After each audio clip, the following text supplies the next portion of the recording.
जी welcome back dear students. उम्मीद करता हूँ आप सब लोग खैर वाफियत से होंगे और अपने कमीशन की तैयारी भरपूर तरीके से कर रहे होंगे, पैशनेट होकर कर रहे होंगे और आप अपने गोल्स को अचीव करने में आप कंसिस्टेंट होंगे, परसिस्टेंट होंगे और डिटर्मिन्ड होंगे। राइट, हम पास्ट पेपर्स की तैयारी कर रहे थे, पास्ट पेपर्स को सॉल्व कर रहे थे कि पास्ट पेपर को आपने कैसे हल करना है और पास्ट पेपर्स की मदद से आप लोगों ने अब जो आपका पेपर आना है वन पेपर, उसको आपने कैसे क्रैक करना है, उसको आपने कैसे एस करना है। राइट, चलें अब हम चलते हैं जी नेक्स्ट क्वेश्चन के ऊपर। अब हम पहुंचे हैं जी 8वें सवाल पे। इससे पहले हमने 7 सवाल हल कर लिए हैं और वो बल्कि 7 सवाल नहीं हैं, वो 7 टॉपिक्स हैं और लगभग उसमें आपके पास इतना नॉलेज था कि आने वाले पेपर जब ऐसे क्वेश्चन रिपीट होंगे तो आपको ये सवाल आते होंगे। राइट, अगर आपने वो नहीं देखे आपने लेक्चर्स तो वापस जाएं और लेक्चर नंबर 1 से पास्ट पेपर्स को देखना स्टार्ट कर दें। इस सीक्वेंस के साथ हम पास्ट पेपर्स को सॉल्व करेंगे ताकि आपकी अंडरस्टैंडिंग बढ़ती रहे और रिटर्न के साथ साथ आपके इंटरव्यू की तैयारी भी होती रहे। ओके जी। Who among the following was the penultimate viceroy of British India. अब वो कहते हैं कि इनमें से कौन ब्रिटिश इंडिया का पेनल्टीमेट वाइसराय था। अब ब्रिटिश इंडिया मतलब कि वो इंडिया जो कि ब्रिटिश के अंडर था, कॉलोनियल राज वहाँ पे चल रहा था। अब पेनल्टीमेट किसे बोलते हैं? एक होता है हमारे पास लास्ट, और जो लास्ट से पहले होता है हमारे पास उसे क्या बोलते हैं जी? Second last. ठीक है, तो पेनल्टीमेट बोलते हैं सेकंड लास्ट। ठीक हो गया। तो हमें पता है कि लास्ट जो हमारे पास वाइसराय था वो था माउंट बैटन, लेकिन जो सेकंड लास्ट था वो हमारे पास था लॉर्ड वेवल, और सेकंड लास्ट पेनल्टी मेट होता है। तो पेनल्टी मेट वाइसराय हमारे पास कौन था? लॉर्ड वेवल था। और आपको याद होगा कि जो शिमला कॉन्फ्रेंस हुई थी वो भी लॉर्ड वेवल के टाइम पे हुई थी। और अब वाइसरायज के ऊपर कमीशन कहाँ कहाँ से कैसे कैसे सवाल पूछ सकते हैं वो हम देखते हैं। तो याद रखिए ब्रिटिश इंडिया के ऊपर तकरीबन 23 वाइसरायज ने आके सर्व किया है, आके रूल किया है। राइट, फिर ये जो लॉर्ड लिनलिथगो दिया हुआ है ये लॉन्गेस्ट सर्विंग वाइसराय था और इसने अगस्त ऑफर दी थी जनाब। ओके, लॉर्ड माउंटबेटन जो है ये लास्ट वाइसराय था और ये इंडिया का पहला गवर्नर जनरल भी था। हमारे तो कायदे आज़म मोहम्मद अली जिन्ना थे, लेकिन इंडिया का इंडिपेंडेंट इंडिया का भी पहला गवर्नर जनरल लॉर्ड माउंटबेटन था। अंडरस्टैंड। अब हम देखते हैं जी वाइसरायज के ऊपर कौन कौन से सवाल किस किस तरह से बन सकते हैं। लें जी, आज हमने जो है वो पूरी की पूरी सर्जरी कर देनी है वाइसरायज के ऊपर क्वेश्चंस की, और गवर्नर जनरल के क्वेश्चंस को भी हमने इधर से अभी देख लेना है। राइट जी, चलें तैयार हो जाएं जी, बड़े इंपॉर्टेंट क्वेश्चंस को हम देखने जा रहे हैं जी। सवाल है जी पार्टीशन ऑफ बंगाल जो कि 1905 के अंदर हुई थी। पार्टीशन ऑफ बंगाल, बंगाल को डिवाइड किया गया था जो सूबा बंगाल था, क्योंकि वहाँ पे आबादी बहुत ज़्यादा थी, वहाँ पे उसका रकबा बहुत ज़्यादा था, तो एक गवर्नर को उसे लुक आफ्टर करना बड़ा मुश्किल था, इसलिए बंगाल को डिवाइड किया गया, उसकी पार्टीशन की गई। और जिसकी वजह से हिंदू तो नाखुश थे और उन्होंने स्वदेशी मूवमेंट भी चलाई थी उसके खिलाफ। तो कमीशन ये सवाल पूछता है कि पार्टीशन ऑफ बंगाल कौन से लॉर्ड के वाइसराय के दौरान हुई? तो लॉर्ड कुर्जन जो था उसने पार्टीशन ऑफ बंगाल करवाई थी। तो वाइसराय उस वक्त कौन थे? इस वक्त लॉर्ड कुर्जन थे। राइट जी, ये आपने याद रखना है। अब लॉर्ड लिनलिथगो के ऊपर सवाल पूछता है जी। तो लॉर्ड लिनलिथगो जो थे ये लॉन्गेस्ट सर्विंग वाइसराय थे और इन्होंने अगस्त ऑफर करवाई थी 1940 के अंदर। 1940 के अंदर, ये इंपॉर्टेंट है, आप लोगों ने इसको याद रखना। 1940 के अंदर इन्होंने अगस्त ऑफर करवाई थी और ये लॉन्गेस्ट सर्विंग वाइसराय है। अब है जी the first viceroy of India was Lord Canning. Lord Canning जो थे वो पहले वाइसराय थे इंडिया के जो 1862 तक जिन्होंने सर्व किया था। राइट, तो पहले वाइसराय इंडिया के कौन थे? लॉर्ड कैनिंग थे।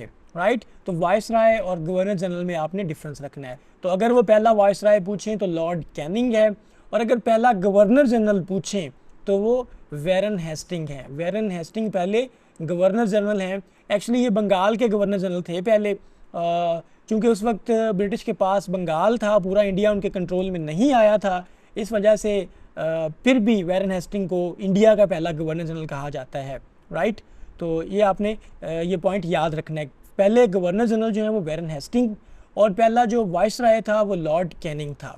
अगर पूरा इंडिया जब ऑक्युपाई हो गया था तो उस वक्त जो पहला गवर्नर जनरल था ब्रिटिश ऑक्युपाइड इंडिया का, तो वो वैसे विलियम बेंटिक है। तो कभी कभार वो ये टेक्निकल क्वेश्चन पूछ भी लेते हैं कि पहला गवर्नर जनरल ऑफ बंगाल कौन है, तो वो वैरन हेस्टिंग है। अगर पूछ ले कि पूरा ब्रिटिश ऑक्युपाइड इंडिया, तो विलियम बेंटिक है, अदरवाइज वैरन हेस्टिंग ही आता है इसका जवाब।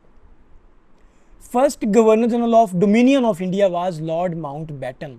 अब आपको पता है कि 1947 के बाद जब इंडिया और पाकिस्तान दो मुल्क बन गए थे, तो इनको अभी यूं समझें कि ये डोमिनियन का स्टेटस ही था जब तक इन्होंने अपने आइन कॉन्स्टिट्यूशंस नहीं बनाए थे। तो जब पार्टीशन हो गई तो पाकिस्तान का पहला गवर्नर जनरल कायद आज़म मोहम्मद अली जिन्ना थे, लेकिन इंडिया के जो पहले गवर्नर जनरल थे, जो डोमिनियन इंडिया के, जो डिवाइडेड इंडिया के, इंडिपेंडेंट इंडिया के, तो वो लॉर्ड माउंट बैटन थे। ये पॉइंट आप लोगों ने याद रखना है।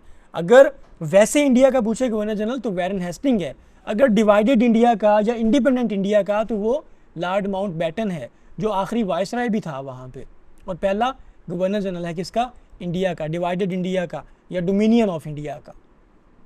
अब कुछ इंपॉर्टेंट क्वेश्चन हैं इसके ऊपर, वो हम देख लेते हैं जी। Who was the first governor general of India? अब आपको ये सवाल आना चाहिए, ये जनाब वैरन हेस्टिंग है।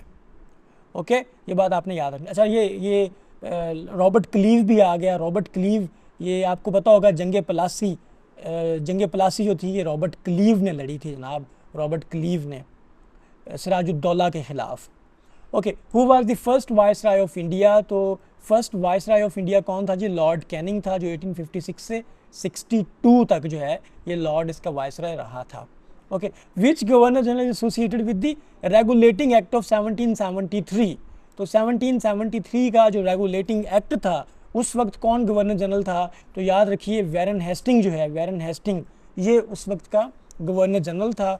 और आप यूँ कहिए कि ये आया तो बंगाल का गवर्नर जनरल बन के था, लेकिन फिर फाइनली उसको इंडिया का पहला गवर्नर जनरल कहा जाने लगा वैरन हेस्टिंग को, और रेगुलेटिंग एक्ट इसी के दौर में ही शाया हुआ था। क्लियर? तो ये बात आप लोगों ने याद रखनी है। तो रेगुलेटिंग एक्ट का भी कभी कभार पूछ लेते हैं किस साल पास हुआ था, तो ये 1773 के अंदर रेगुलेटिंग एक्ट यह पास हुआ था। और ये एक्चुअली एक्ट था कि जितनी भी इंडिया के अंदर उस वक्त जो पब्लिकेशंस हो रही थी, जो मीडिया, जिस तरह भी प्रिंट मीडिया चल रहा था या जिस तरह भी चल रहा था, तो उसकी सेंसरशिप की जाने लगी। हर चीज़ जो है वो ब्रिटिश के अंडर से होकर गुजरती थी। ये रेगुलेटिंग एक्ट था 1773 का, और उस वक्त वैरन हेस्टिंग जो है वो गवर्नर जनरल था। अब यहाँ पे एक सवाल ये भी आ जाता है कि पिट्स इंडिया एक्ट क्या था, जो 1784 के अंदर पास हुआ था। तो पिट्स इंडिया एक्ट के ऊपर पहले तो कमीशन सवाल पूछता है कि कब पास हुआ, तो 1784 के अंदर पिट्स इंडिया एक्ट पास हुआ था। ये एक लेजिस्लेशन थी जो कि ब्रिटिश गवर्नमेंट ने इंट्रोड्यूस करवाई थी, एक कानून था जो बरतानवी गवर्नमेंट ने मंजूर किया था। उसका बुनियादी मकसद ये था कि जो ईस्ट इंडिया कंपनी है, ईस्ट इंडिया कंपनी, उसने जो अपना इतना ज़्यादा कंट्रोल कायम किया हुआ है इंडिया के अंदर, अब ईस्ट इंडिया कंपनी के कंट्रोल को कम किया जाए और बरतानवी सरकार का, ब्रिटिश गवर्नमेंट का कंट्रोल इंडिया के ऊपर बढ़ाया जाए। तो इसके लिए पिट्स इंडिया एक्ट 1784 पास किया गया था।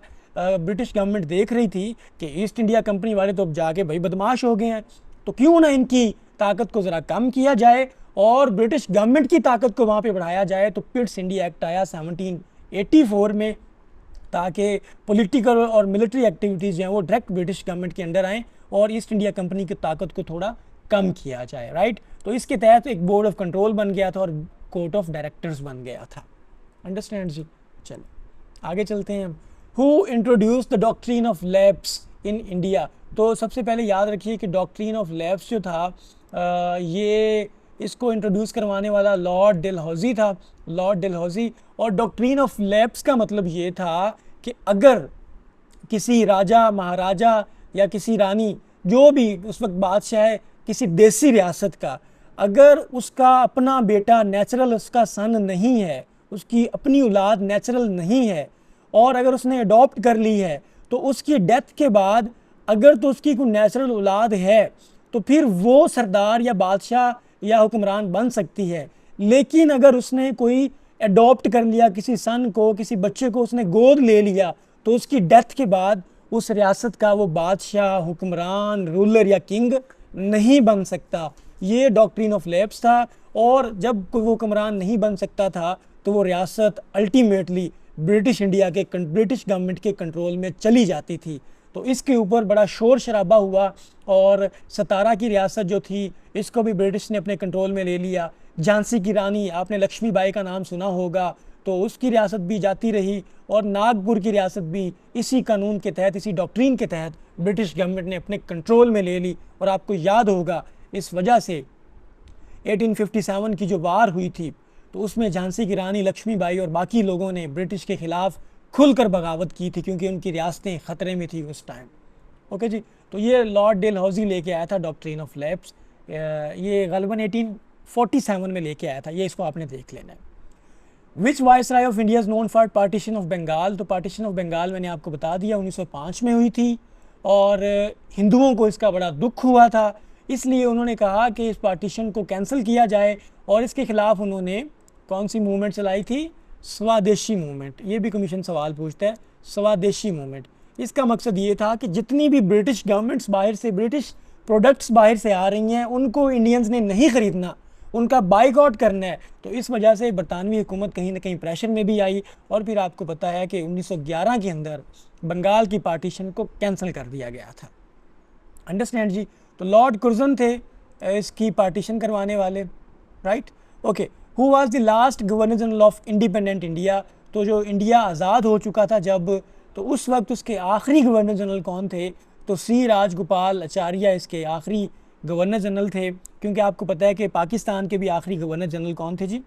सिकंदर मिर्ज़ा थे, क्योंकि उसके बाद 1956 में कॉन्स्टिट्यूशन आ गया। कॉन्स्टिट्यूशन आया तो गवर्नर जनरल की पोस्ट सदर के साथ बदल दी गई, मतलब कि गवर्नर जनरल की पोस्ट ख़त्म कर दी गई और उसकी जगह पे सदर की पोस्ट आ गई थी। तो हमारा आखिरी गवर्नर जनरल इंडिपेंडेंट पाकिस्तान का गवर्नर जनरल सिकंदर मिर्ज़ा था और वही पहला प्रेसिडेंट भी था।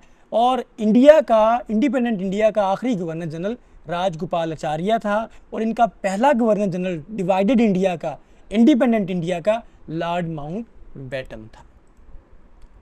Okay dear students, Indian penal code जो 1860 में पास हुआ था ये किसके टेन्योर में हुआ था? तो याद रखिए ये भी लॉर्ड कैनिंग के दौर में हुआ था, क्योंकि ये 1856 से 62 तक चला था, लॉर्ड कैनिंग, राइट? उसके बाद which governor general is associated with introduction of railway system, तो रेलवे सिस्टम 1853 में आया था इंडिया में, ये भी कमीशन सवाल पूछता है। रेलवे सिस्टम इंडिया में 1853 के अंदर आया और इसको लेके आने वाले लॉर्ड डेलहौजी थे। Okay, who was the viceroy of India when Indian national Congress was founded, आपको पता है कि इंडियन नेशनल कांग्रेस बनी थी 1885 में। इसको बनाने वाले एलन ऑक्टेवियन ह्यूम थे, जिनको A.O. ह्यूम कहा जाता है, और इसके इस वक्त जो वाइसराय थे इंडिया के वो थे लॉर्ड डफरिन। तो लॉर्ड डफरिन के टाइम में इंडियन नेशनल कांग्रेस बनी थी 1885 के अंदर। इसको बनाने वाले एलन ऑक्टेवियन ह्यूम थे। इसके पहले मुसलमान सदर जो थे वो बदरुद्दीन तैयब जी थे इंडियन नेशनल कांग्रेस के। लेकिन आपने ये देख लेना है कि इंडियन नेशनल कांग्रेस का वैसे पहला प्रेसिडेंट कौन था? तो वो A.O. ह्यूम नहीं था, A.O. ह्यूम नहीं था, राइट? तो वो बनर्जी थे, लेकिन आपने फिर भी इसको कंफर्म करना। ओके जी, which viceroy associated with the introduction of Montagu Chelmsford reforms, तो ये मॉन्टेग चेम्सफोर्ड रिफॉर्म्स आई थी। मॉन्ट चेम्सफोर्ड रिफॉर्म्स भी इनको बोलते हैं 1919 के अंदर, 1919 के अंदर। ये आप यूँ समझें कि कॉन्स्टिट्यूशनल एवोल्यूशन आ रहा था, आइन जो है वो इम्प्लीमेंट हो रहा था, लोगों को थोड़ी थोड़ी ताकत दी जाने लगी, लोकल इंडियंस को, इसलिए नया से नया कॉन्स्टिट्यूशन आ रहा था। तो ये रिफॉर्म्स आई थी, इनको मॉन्ट चेम्सफोर्ड रिफॉर्म्स बोलते हैं 1919 के अंदर। तो उस वक्त जो वाइसराय थे वो लॉर्ड चेम्सफोर्ड थी। इससे पहले 1909 के अंदर मिंटो मॉर्ले रिफॉर्म्स आई थी, मिंटो मॉर्ले रिफॉर्म्स, राइट? वो भी आपने याद रखनी, मिंटो मॉर्ले। लॉर्ड मिंटो और मॉर्ले उस टाइम सेक्रेटरी ऑफ स्टेट थे। Who was the viceroy of India when Jallianwala Bagh massacre हुआ? अच्छा, जलियांवाला बाग मैसेकर हुआ जब जलियांवाला बाग में इंडियंस का कत्ल किया गया, तो उस वक्त जो वाइसरॉय था इंडिया का वो लॉर्ड चेम्सफोर्ड था, राइट? तो उस वक्त जो गोली चलाने वाला था जलियांवाला बाग में वो जनरल डायर था। कौन था? जनरल डायर था, जिसने गोली चलाई थी जलियांवाला बाग। आगे हमारे पास है which governor general was responsible for the implementation of Indian civil services. तो ICS या इंडियन सिविल सर्विसेज को हिंदुस्तान में इंट्रोड्यूस करवाने वाला लॉर्ड कॉर्नवालिस था। लॉर्ड कॉर्नवालिस, इसने इंडियन सिविल सर्विसेज जिसे ब्यूरोक्रेसी बोलते हैं वो इंट्रोड्यूस करवाई थी। और लोकल गवर्नमेंट कौन लेके आया था? लॉर्ड रिपन लेके आया था, लॉर्ड रिपन। आगे चलें जी। Which Governor General is credited with the formation of University of Calcutta? University of Calcutta Lord Dalhousie के दौर में हुई थी, right. Who introduced the Vernacular Press Act? तो Vernacular Press Act आया था 1878 के अंदर। इसका बुनियादी मकसद था कि इंडिया का जो फ्रीडम प्रेस है, जो जर्नलिज्म है, उसको कंट्रोल किया जाए, उसको कर्ब किया जाए, उसको सप्रेस किया जाए। तो लॉर्ड लिटन के दौर में वर्नैकुलर प्रेस एक्ट आया था 1878 के अंदर। अब इसी के साथ एक इल्बर्ट बिल भी आया था 1883 में, क्योंकि हम सीक्वेंस में चल रहे हैं। तो इल्बर्ट बिल था 1883 में आया। इसका बुनियादी मकसद ये था, कमीशन इस पे सवाल पूछ लेता है, ये लाने का बुनियादी मकसद ये था कि आइंदा के बाद, आपको पता है कि इंडिया के अंदर इंडियंस भी रह रहे थे, हिंदुस्तानी भी रह रहे थे, हिंदू भी रह रहे थे, मुसलमान भी रह रहे थे, क्रिश्चियंस भी रह रहे थे, पारसीज भी रह रहे थे, यूरोपियंस भी यहीं पे ही रहते थे। तो अब इल्बर्ट बिल आया 1883 में। इसके इंट्रोड्यूस करवाने का बुनियादी मकसद ये था कि आइंदा के बाद जो इंडियन जजेस होंगे वो ना सिर्फ लोकल हिंदुस्तानियों के केस को डील करेंगे, बल्कि जो ब्रिटिश नेशनल्स होंगे, जो यूरोपियंस होंगे, उनके क्रिमिनल केसेस भी इंडियन जजेस ही सुनेंगे। इसको इल्बर्ट बिल कहा जाता है। अंडरस्टैंड जी। आगे चलें। Who was the governor general during the Indian rebellion of 1857? तो 10 मई 1857 के अंदर जंग आज़ादी लड़ी गई। उस वक्त लॉर्ड कैनिंग जो थे वो गवर्नर जनरल थे। Which viceroy is responsible for the partition of India in 1947? तो इंडिया की पार्टीशन करवाने वाले आखिरी गवर्नर जनरल जो थे, तो आखिरी वाइसराय जो थे वो लॉर्ड माउंट बैटन थे, और यही इंडिपेंडेंट इंडिया के पहले गवर्नर जनरल बने। Which governor general is known for his policies regarding the annexation of princely states? Annex होता है ज़बरदस्ती हमला कर लेना, उसके ऊपर अपने कंट्रोल में ले लेना। तो आपको याद होगा कि डॉक्ट्रिन ऑफ लेप्स आया था, डॉक्ट्रिन ऑफ लेप्स। उसके तहत झांसी की रानी लक्ष्मीबाई, उसकी रियासत को भी छीन लिया गया, सतारा की रियासत को भी, नागपुर की रियासत को भी ब्रिटिश ने अपने कंट्रोल में ले लिया डॉक्ट्रिन ऑफ लेप्स के ज़रिए। तो डॉक्ट्रिन ऑफ लेप्स लाने वाले लॉर्ड डेलहाउसी थे, जिन्होंने एनेक्स किया इंडियन प्रिंसली स्टेट्स को, इंडिया की देसी रियासतों को, राइट। अब यहाँ पे जो भी आप लॉर्ड पढ़ेंगे, वाइसराय पढ़ेंगे, आपने उसके बारे में कुछ ना कुछ अभी डिस्कस कर लिया। Dalhousie, Canning, Lytton, Curzon, Wavell, Mountbatten, Chelmsford, अब जितने भी सारे यहाँ पे आ रहे हैं, ये सारे आपने कहीं ना कहीं कुछ ना कुछ इनके ऊपर पढ़ लिया। ओके जी। Who was the Governor General of India when the first Anglo-Afghan War? Anglo Afghan war हुई थी 1839 से 42 में। उस वक्त लॉर्ड एलन बोरो जो थे वो गवर्नर जनरल थे इंडिया के। ओके जी। Who was the governor general during the establishment of railway? तो रेलवे किसके दौर में हुआ था जी? लॉर्ड डेलहाउसी के दौर में हुआ था। 1853 के अंदर रेलवे जो है वो यहाँ पे इंट्रोड्यूस हुआ था। राइट डियर स्टूडेंट्स, तो आई होप कि आपको यहाँ तक मुकम्मल समझ आ चुकी होगी, और बाकी पेपर्स को भी डियर स्टूडेंट्स हम लोगों ने बिल्कुल ऐसे सॉल्व करना है, बिल्कुल ऐसे ही सॉल्व करना है, राइट। तो अभी हमने अपना 8वां सवाल हल कर लिया, लेकिन अभी तक हमने 8 सवाल नहीं बल्कि कम से कम इतना ज़्यादा जनरल नॉलेज ले लिया है कि यही चीज़ें हमें आगे फ्यूचर में भी काम आएंगी। तो डियर स्टूडेंट्स, ये आपके लिए तोहफ़ा था, हमारी तरफ से कंट्रीब्यूशन थी, ताकि आप लोग अपनी कामयाबी को, सक्सेस को इंश्योर करो, मैक्सिमम नॉलेज को प्रोक्योर कर पाओ। और अब आप लोगों के लिए ये ज़िम्मेदारी है, आपका ये फ़र्ज़ है कि आप लोगों ने ये पैगाम उन लोगों तक पहुंचाना है जो एजुकेशन को अफोर्ड नहीं कर पा रहे, जो तैयारी करना चाहते हैं लेकिन उनके पास एग्जैक्ट और ऑथेंटिक सोर्स नहीं है, जिनके पास टू द पॉइंट नॉलेज नहीं है, जिनके पास रेलेवेंट गाइडेंस नहीं है। अब आप लोगों का ये फ़र्ज़ है कि ये मैसेज आप लोगों ने उन तक पहुंचाना है, ताकि आपके एक मैसेज की वजह से अगर किसी की ज़िंदगी बदल जाए तो ये आपकी तरफ से बहुत बड़ी कंट्रीब्यूशन होगी। अपना बहुत सा ख्याल रखिएगा। अल्लाह आपका हामी नासिर हो।